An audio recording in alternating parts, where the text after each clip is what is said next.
13 September 2023, seorang pria bernama Fu kala itu mendatangi kantor polisi kota San Pablo, California Utara. Ia datang dengan suara bergetar dan wajah yang tampak diliputi kecemasan. Fu melaporkan bahwa istrinya yang akrab dipanggil To bersama ibu mertuanya yang bernama Kuai telah menghilang sejak 1 minggu yang lalu. Fu mengatakan bahwa di tanggal 6 September dirinya dan To sempat terlibat cekcok karena masalah ekonomi rumah tangga mereka. Setelah pertengkaran itu, To bersama ibunya pergi meninggalkan rumah dengan mengendarai mobil Honda berwarna putih keluaran tahun 2017. Fu awalnya menduga kalau keduanya kemungkinan pergi ke California Selatan untuk menenangkan diri. Maka dari itu, Fu baru melaporkan hal ini 1 minggu setelah istri dan mertuanya itu pergi. Meskipun Fu tampak cemas saat membuat laporan, polisi tetap menangkap adanya kejanggalan dari cara bicaranya. Fu seakan menyiratkan kalau hilangnya istri dan mertuanya itu bukan suatu hal yang serius. Namun polisi tetap menerima laporan tersebut dan mencatatnya sebagai kasus orang hilang yang diproses sesuai prosedur standar. Salah satu prosedurnya adalah polisi harus terlebih dahulu memverifikasi dasar pelapor. Salah satunya adalah memeriksa rumah terakhir yang ditempati pelapor. Akhirnya polisi pun mendatangi rumah keluarga Fu yang ada di Saturn Avenue. Dengan alasan untuk mencari petunjuk tambahan terkait hilangnya To dan ibunya, tim penyidik memeriksa rumah itu. Ketika polisi datang, mobil Honda putih milik To memang sudah tidak ada. Setelah itu, mereka masuk ke dalam rumah untuk melakukan pemeriksaan lebih detail. Dari sinilah polisi melihat ada hal yang aneh. Saat itu kondisi rumah terlihat begitu rapi. Sangat berbeda dengan situasi normal rumah seseorang yang sedang cemas saat istri dan ibu mertuanya hilang. Cat baru masih terlihat segar dan sebagian karpet juga baru diganti. Tentu semua itu menimbulkan kecurigaan. Ketika penyisiran diperluas hingga ke garasi dan gudang, polisi menemukan noda darah di celah lantai serta pada karpet lama yang digulung. Mereka pun mengambil sampel noda darah itu dan hasilnya memang benar itu merupakan darah manusia. Polisi lalu mengirim sampel itu ke pihak forensik untuk dilakukan tes DNA. Kecurigaan polisi semakin menguat ketika mereka memeriksa kamar Kuai, ibu mertua Fu. Di dalam lemari kamar itu, obat-obatan milik Kuai masih tampak utuh seakan tidak pernah disentuh. Selain itu, polisi juga menemukan tongkat bantu jalan milik Kuai, paspor, serta dokumen-dokumen penting yang semuanya masih tertinggal di tempat. Bahkan formulir aplikasi kewarganegaraan yang belum selesai pun masih ada di dalam kamar tersebut. Tentu mustahil bagi seorang wanita tua untuk bepergian jauh tanpa membawa semua itu. Setiap temuan tersebut seakan membuat polisi semakin yakin kalau To dan Kuai tidak benar-benar meninggalkan rumah. Di saat yang sama, sekitar 30 km dari San Pablo, tepatnya di tepi Teluk Oakland, polisi menerima laporan dari seorang pejalan kaki yang tidak sengaja menemukan pemandangan yang mengerikan. Di akhir September 2023, si pejalan kaki melihat benda mengapung yang aneh. Ketika didekati, benda itu ternyata merupakan mayat seorang wanita tua. Karena panik, ia pun berteriak dan akhirnya menghubungi 911. Kepolisian Oakland pun segera datang dan langsung menyegel lokasi, lalu membawa mayat itu ke bagian forensik untuk dilakukan pemeriksaan lebih lanjut. Hasil awal menunjukkan kalau korban kemungkinan sudah meninggal sebelum tubuhnya dibuang ke air. Namun karena saat itu kondisinya sudah membusuk, polisi mengalami kesulitan untuk menemukan identitasnya. Kedua kasus ini pun berjalan di dua jalur yang terpisah. Kasus hilangnya dua wanita Vietnam di San Pablo dan ditemukannya jasad misterius di Oakland. Di bulan Oktober dan November, kedua kasus tersebut sama-sama menemukan jalan buntu. Polisi tak menemukan rekaman CCTV, tak ada transaksi bank, dan tidak ada panggilan telepon dari To maupun Quay. Keduanya seakan-akan hilang ditelan bumi. Namun di bulan Desember atau sekitar 3 bulan kemudian, kasus hilangnya To dan Quay ini mulai menemukan titik terang. Ketika itu kepolisian San Pablo menerima panggilan telepon anonim dari seorang wanita yang menyebut dirinya sebagai Michelle. Dengan suara lantang, ia hanya mengatakan satu kalimat, "Periksa suaminya. Dia mungkin lebih tahu banyak daripada yang ia katakan." Kalimat singkat itu ternyata membuka babak baru kasus ini. Menerima laporan tersebut membuat polisi memutuskan untuk melakukan pengawasan diam-diam terhadap Fu dan mengikuti kemanapun ia pergi. Awalnya polisi mulai menggali latar belakang Fu. Fu adalah pria berusia 40 tahun kelahiran Vietnam yang telah lama menetap di Amerika. Dari luar, ia tampak mapan dengan kepemilikan beberapa rumah sewaan, aktif bergaul di komunitas, dan dikenal pandai berbicara. Namun siapa sangka di balik semua hal itu, Fu ternyata terlilit banyak hutang dan dikenal gemar berselingkuh di belakang sang istri. Sedangkan To, sang istri, dikenal sebagai wanita sederhana dan pekerja keras.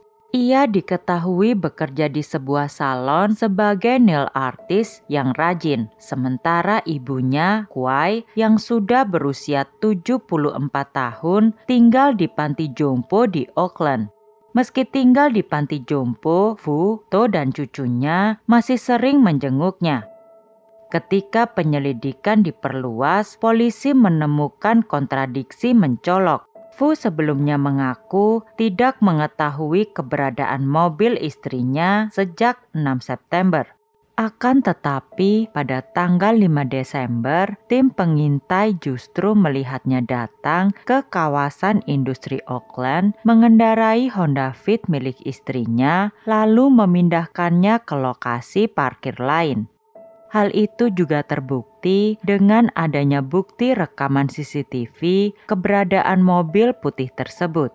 Para penyidik juga secara diam-diam sempat menyelidiki histori pencarian internet di komputer milik Fu. Hasilnya benar-benar di luar dugaan. Di tanggal 6 September, Fu diketahui mencari informasi tentang membeli freezer ukuran besar, cara membersihkan noda darah, hingga cara menghilangkan bau pada mayat. Di hari-hari berikutnya, ia juga mencari dengan menuliskan keyword apa sudah ditemukan tubuh di Alameda. Semua itu jelas bukan sebuah kebetulan belaka. Oleh karena semua temuan itu, di bulan Februari, polisi San Pablo melakukan penahanan terhadap Fu. Itu dilakukan juga untuk mencegahnya pulang ke Vietnam. Pada saat yang sama, penyelidik di Oakland yang menangani penemuan jasad misterius mulai menduga bahwa tubuh tersebut kemungkinan besar adalah Quay.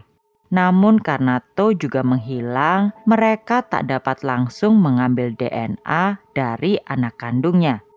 Akhirnya polisi mengambil sampel DNA dari barang-barang pribadi milik Quay di rumah. Dan di tanggal 26 Maret tahun 2024 hasilnya pun cocok. Mayat misterius itu memang Quay. Setelah 6 bulan, identitas korban akhirnya bisa terungkap. Dengan hasil ini, Fu pun tak dapat lagi mengelak. Ia mengaku kalau dirinya memang telah menghabisi istri dan juga mertuanya. Disinilah semuanya terungkap. Polisi menemukan bahwa Fu telah membeli polis asuransi jiwa atas nama istri dan mertuanya dengan nilai total sebesar $500.000 atau sekitar 8,2 miliar rupiah. Pihak forensik juga menemukan retakan di bagian belakang tengkorak Kuai yang mengindikasikan kalau ia dipukul dengan benda keras. Kemungkinan besar Kuai dibunuh dengan cara dicekik atau dipukul.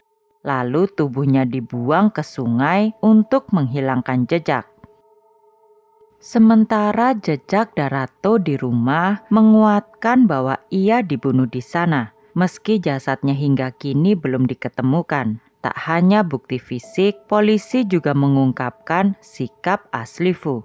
Hanya beberapa hari setelah istrinya menghilang, ia sudah mengubah status Facebooknya menjadi single dan mengunggah foto bersama anak-anaknya, seolah dirinya adalah ayah yang tegar.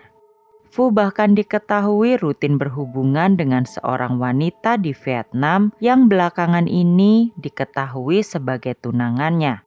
Semua itu menunjukkan bahwa Fu sama sekali tidak peduli dengan nasib istrinya.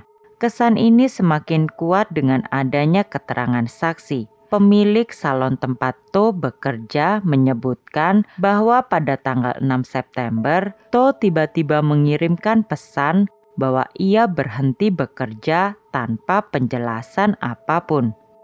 Seorang rekan kerja To juga mengungkapkan bahwa sekitar 1 minggu sebelum menghilang, To sempat berkata ia sudah tidak sanggup lagi mempertahankan rumah tangganya dan berniat untuk segera bercerai setelah proses naturalisasi ibunya selesai. Ucapan itulah yang diduga menjadi pemicu Fu mengambil keputusan keji, menghabisi nyawa istri dan mertuanya demi menghindari perceraian sekaligus meraup uang asuransi. Dari pengakuan Fu, kejadian berawal saat malam tanggal 5 September. Ia dan To terlibat pertengkaran hebat. Disitulah To mengungkapkan keinginannya untuk bercerai. Permintaan To itu bukan tanpa alasan. Ia sebelumnya sudah berkali-kali memergoki Fu berselingkuh dengan wanita lain. Jadi, meski mereka tinggal serumah, selama ini keduanya sudah tidak seranjang. Keesokan paginya, karena sudah gelap mata, akhirnya Fu masuk ke kamar To dan ia pun langsung mencekiknya hingga tewas. Dalam pergulatan itu, kepala To sempat terbentur yang akhirnya meninggalkan noda darah di karpet. Setelah itu tubuh To ia bungkus dengan selimut dan dimasukkan ke dalam freezer yang sebelumnya sudah ia persiapkan. Beberapa jam kemudian ia menjemput Kuai dari panti jompo seperti biasanya. Saat dijemput, Kuai tentu tidak menaruh kecurigaan apapun kepada Fu karena ia memang sering diajak menantunya itu pulang ke rumah untuk menemui cucunya. Akan tetapi, begitu keduanya tiba di rumah, Fu tiba-tiba menyerang Kuai dari belakang. Ia memukul kepala ibu mertuanya itu hingga roboh. Lalu Fu mencekiknya untuk memastikan ia benar-benar tewas. Hanya dalam rentang waktu 2 jam, nyawa To dan Kuai direnggut oleh Fu begitu saja. Siang harinya, Fu mengangkut tubuh keduanya dengan mobil Honda putih. Ia membuang jasad Kuai ke perairan Auckland, sedangkan tubuh To diduga dibuang di lokasi lain yang hingga kini belum pernah ditemukan. Setelah itu, mobil Honda Fit putih tersebut ia tinggalkan di kawasan industri Auckland, lalu ia pulang dengan taksi seakan tidak pernah terjadi apa-apa. Hingga akhirnya 1 minggu kemudian, Fu datang ke kantor polisi dengan wajah penuh kesedihan untuk membuat laporan. Sandiwara itu bahkan berlanjut ketika Fu turut memasang poster orang hilang. Di awal tahun 2025 lalu, kasus ini pun sampai di pengadilan. Persidangan yang berlangsung di Contra Costa County Superior Court ini menarik perhatian masyarakat, terutama komunitas Vietnam di Bay Area. Jaksa menuntutnya dengan 2 dakwaan, yakni pembunuhan tingkat pertama terhadap Quay dan pembunuhan tingkat kedua terhadap To. Semua bukti dari DNA, noda darah, rekaman CCTV, hingga riwayat pencarian di internet. Bukti-bukti itu mengkonfirmasi kalau Fu telah melakukan pembunuhan berencana. Namun pihak Fu juga tidak mau kalah. Pengacaranya menyebutkan bahwa tubuh To hingga saat ini belum diketemukan. Pihak pembela Fu bahkan mencoba menggiring dugaan bahwa Quay mungkin dibunuh oleh orang lain. Namun upaya itu sama sekali tidak menggoyahkan keyakinan para juri. Bagi mereka, semua bukti sudah jelas menunjukkan bahwa Fu lah yang bertanggung jawab atas pembunuhan terhadap istri dan ibu mertuanya. Setelah hampir 2 minggu, semua juri sepakat menyatakan Fu bersalah. Di bulan April 2025, hakim menjatuhkan vonis penjara seumur hidup tanpa kemungkinan bebas bersyarat bagi Fu. Meski Fu telah divonis bersalah, ada satu hal yang masih membekas hingga kini, yaitu jasad To yang tidak pernah ditemukan. Bagi keluarga, ketiadaan itu seperti luka yang tidak kunjung sembuh.